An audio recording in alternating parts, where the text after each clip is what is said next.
जब आप इंजीनियरिंग में आते हो और आपको पता चलता है कि कुछ सब्जेक्ट्स हम लोगों को डिफिकल्ट जा रहे हैं और फिर आप थोड़ा जब सर्वे करते हो कि इस सब्जेक्ट्स के पेपर्स किस तरीके से क्रैक करने हैं, तो आपको बहुत सारे लोग सजेस्ट करना शुरू कर देंगे कि आप डी कोड या फिर इजी सोल्यूशन यूज करो। तो क्या सच में डी कोड या फिर इजी सोल्यूशन यूज करना है, या फिर इनको यूज करने के बाद जब पेपर देके आएंगे तो हम लोगों का मोए मोए मोए मोए होने वाला है।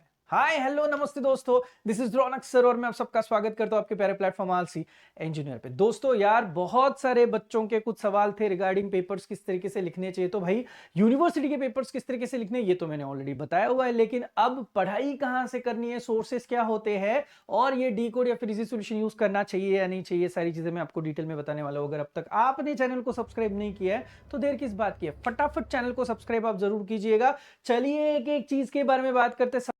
15 साल से इंजीनियरिंग पढ़ा रहा हूं, हर एक चीज से वाकिफ हूं। क्या पढ़ना है, कितना पढ़ना है, कैसे पढ़ना है और क्यों पढ़ना है, सब कुछ। If you really want to learn and excel in your engineering studies, come join me at Aalsi engineer.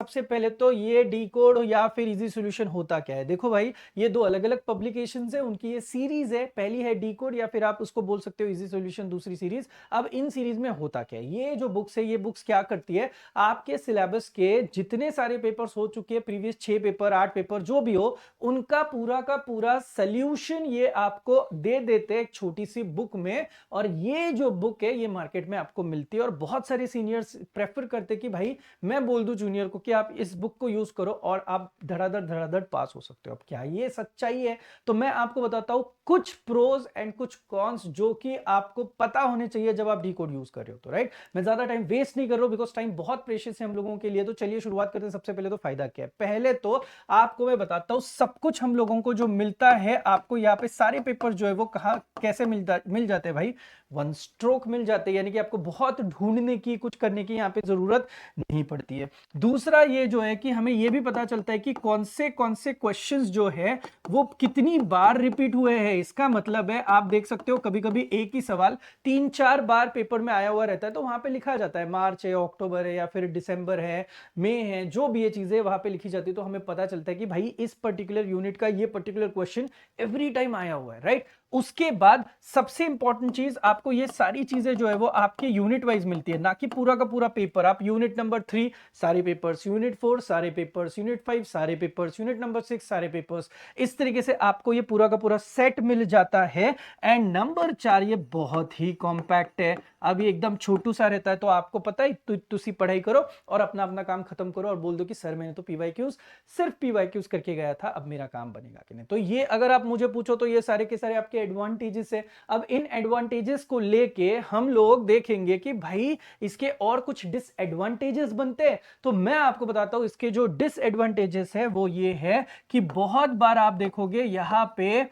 Wrong answers आपको दिखाई देंगे, या फिर आपका सवाल जो है वो पूरी तरीके से सॉल्व किया हुआ नहीं दिखाई देगा, यानी कि इनकम्प्लीट एक्सप्लेनेशन होता है बहुत बारी। तो आपको ये समझ में नहीं आता है, आपको इतनी रट्टा मारने की आदत हो चुकी होती है, तो जैसे दिया हुआ है वैसे वैसे आप इमीडिएटली रट्टा मारने की कोशिश करते हो। दूसरी चीज है कि भाई साहब मुझे आप एक सिंपल एनालॉजी बताइए, अगर सारी जनता ये डी कोड या फिर इजी सॉल्यूशन से पढ़ाई करके जाएगी, तो जब आप पेपर लिखोगे तो आपके 80% से ज्यादा जितनी जनता है वो सारी जनता के पेपर्स दिखने में सेम टू सेम दिखेंगे।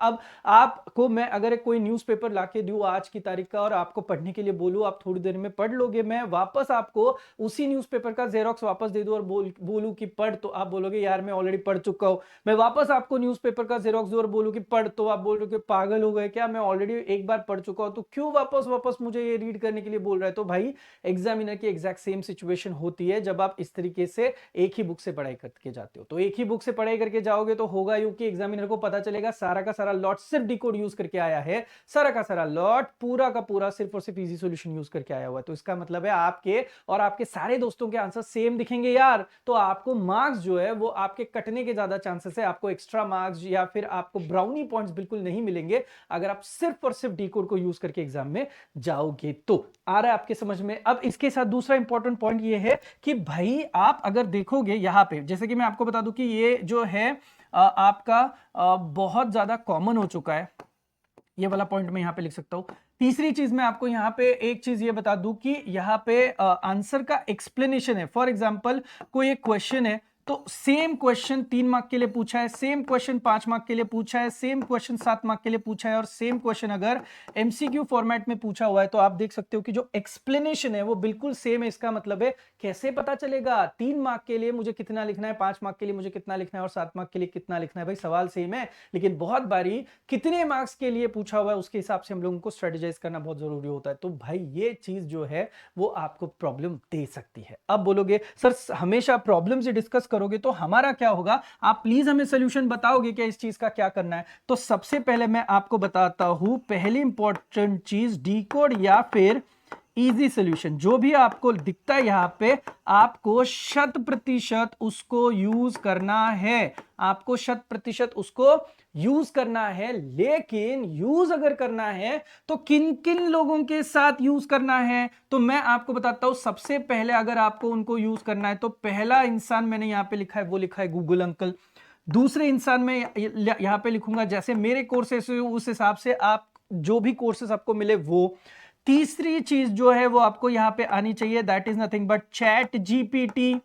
एंड चौथी चीज जो आपको आनी चाहिए, अब खैर मुझे पता है आप रेफरेंस बुक तो यूज नहीं करोगे, बट लिख लेता हूं यहां पे reference book. And 5th number की जो चीज है वो मैं लिख लेता हूं कि कुछ वीडियोस आपको यूट्यूब से मिल सकते हैं जो कि अच्छे से एक्सप्लेन करे। अब आपको बताता हूं इसको किस तरीके से यूज करना है। आप यूनिवर्सिटी का क्वेश्चन का सेट ले लो।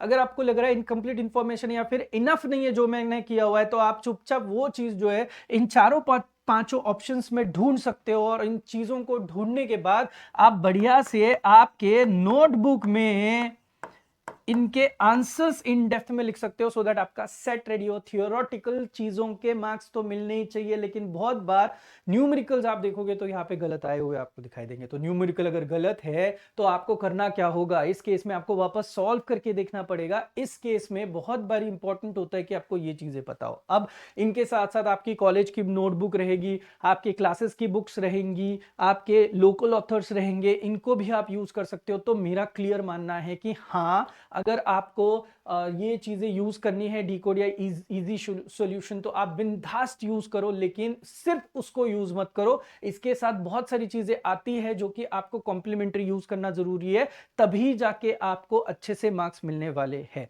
एक और चीज मैं आपको बताता हूं, अगर ये आप मार्केट से खरीदोगे तो यू विल फाइंड एक चीज जो कि आपको ये रिटर्न नहीं होता है। जैसे आप कभी लोकल ऑथर लेते हो तो 50% रिटर्न होता है नेक्स्ट ईयर वगैरह, ऐसा ये कभी रिटर्न नहीं होता है। और मोस्ट इंपॉर्टेंट चीज, आप अगर डीकोड और इजी सॉल्यूशन को यूज करोगे अलोंग विद जितनी मैंने चीजें बताई है, ये सारी चीजों के आपको पॉइंट्स लिखने पड़ेंगे आपके नोटबुक में, तब जाके आपका मोए मोए नहीं होगा और आपको अच्छे से मार्क्स मिलेंगे। होपफुली जितनी इंफॉर्मेशन आपको बताई है मैंने, आपको समझ में आ चुकी है, और इसको जरूर इंप्लीमेंट करना और कमेंट सेक्शन में मुझे जरूर बताना आपको ये वीडियो कैसा लगा है। मिलते हैं नेक्स्ट वीडियो के लिए, तब तक के लिए थैंक यू सो मच।